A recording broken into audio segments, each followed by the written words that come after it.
Well, our next guest is one of the busiest people in showbiz, and this year Hamish Blake will be busier than ever with 2 new TV shows, one mastering the art of Lego and the other putting a twist on the perfect holiday. And he's nodding next to me as he's saying he's very busy. We are used to the lure of the Festival of Tennis, the Australian Open, and we've pinned him down. Hamish Blake joins us now. Hello to you.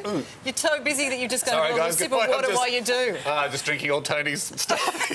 Have yourself at home. This is great. I mean, people at home can't see this, but I can see Tony's notes in his screens, and there's some pretty bloody good sports stuff coming up later in the show. Oh, look up, look up. What an honour to be on, guys. Thank you. Thanks for having us. Here.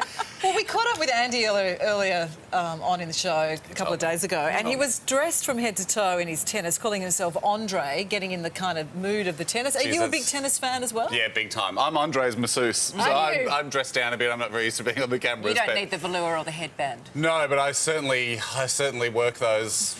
Well, I work those hams. I mean, he's tight, is he? Oh, he is real tight. I mean, up top he looks fairly relaxed, but it's like TV. Up top, you know, it's all professional, but down the bottom it's an absolute mess. And I'm up to my elbows in coconut oil. I'm working on Andy 8 to 10 hours a day. Wow. I wonder what that smell was. Actually, yeah, it's lovely. I'm lucky to get a break, to be honest, because I'll go straight from here out to the Muscat People's Court and rub him down again. Well, it's surprising you can fit this in, given these new TV shows that are launching. Tell us a bit more about that. You've been busy. Well, take your pick. I mean, we've got, Lego Masters, that'll be out a bit later in the year, and that is, Lego, it's going to be a lot of fun. I mean, I'm a fan of Lego. Like, I'm a dad and I play with a lot of Lego. And you build it? Do you use the instructions or do you go freestyle? I'm instruction world, and as a kid I probably went a lot more freestyle, but now I've grown up and I guess, you know... Yeah. You're responsible. I think you get a bit disappointed when you're a parent the first time you realise you're kind of like not yelling at kids, but like saying to them, you've got to do it, you have to make it look like the picture, and they're all trying to be like creative and whatever. So that's the level of Lego I'm at, but this show, it pairs 8 teams of 2. These are people that can build. These are people that don't use instructions to build incredible things against each other.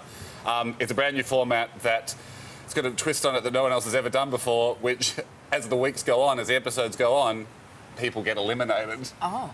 I'll explain it. Yeah, tears? no, it's a new thing in TV where you, like, shrink the field down until ultimately there is a winner.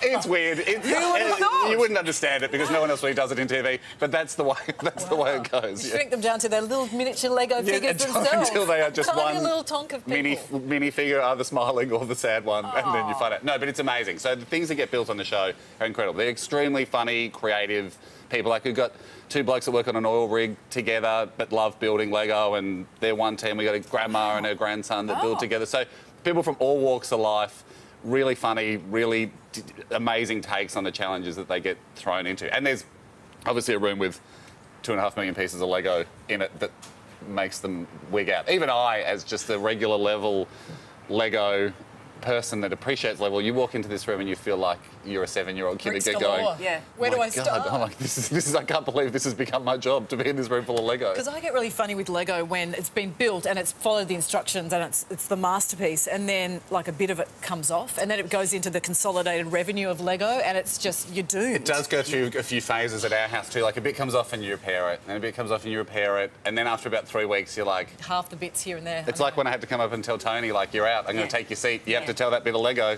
Sorry, now you're in the big IKEA tub. And then what about when you tread on that piece of Lego in bare feet? Yeah, no, the big... That's tears. The carpet bendy. Yeah, there's a big... We all wear ski boots on the set, so no one can touch it. Well, that makes a whole lot of sense.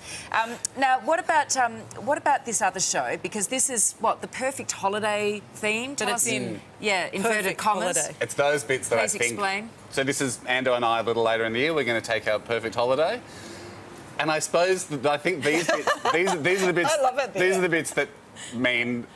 Basically, it's me saying to my wife and Andy saying to his girlfriend, because of these bits, you wouldn't want to come along. That's how you get around it. They just go, if there was no quotation marks, we'd be in, I don't know, the Greek islands or whatever. But because of these, you know, it's probably similar to a gap year scenario that people might be familiar with from our previous trips. It's so loose. You guys just go, hey, let's come up with the idea and let's do this. Channel 9's listening. I swear this isn't just us going, hey, can we make Channel 9 pay for us to go overseas and push each other into sewer? It's highly produced. No. Very highly produced. Again, cutting-edge television. Don't turn your TV off from now until much later in the year when it is.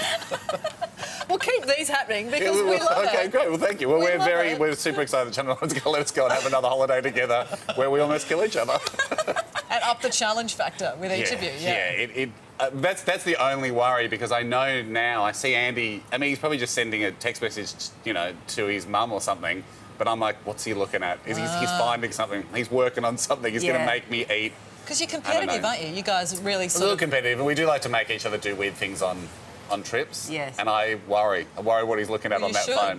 Next time he comes on, tell him you're going to take his phone because he can't have a phone on the set or whatever, and then give it to me, and I need to crack it to find out what he's looking at. Okay. Well, yeah, we'll play a part without a doubt.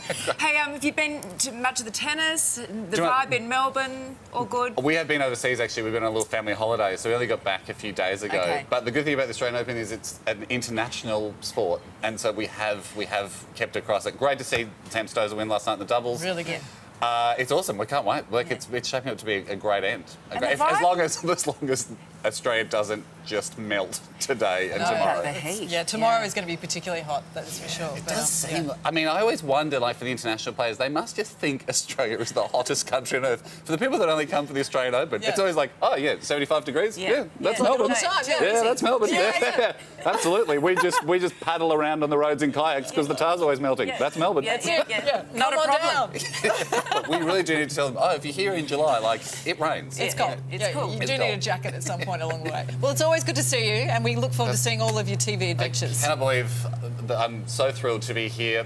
Is anyone guessing how many balls are in the... No, that's still to come. No. But don't... I don't want to run to tomorrow's show. This is just the penultimate show. You're reading Tony Jones's sport, so don't go anywhere. Could you give it a go? Yeah, certainly. Go on. Dear Tony, it's with deep regret Channel 9 informs you that we're replacing you with Hamish Blake. Whoa, wrong email. Whoa. Thank you, Hamish. Good to talk. Good to see you as always.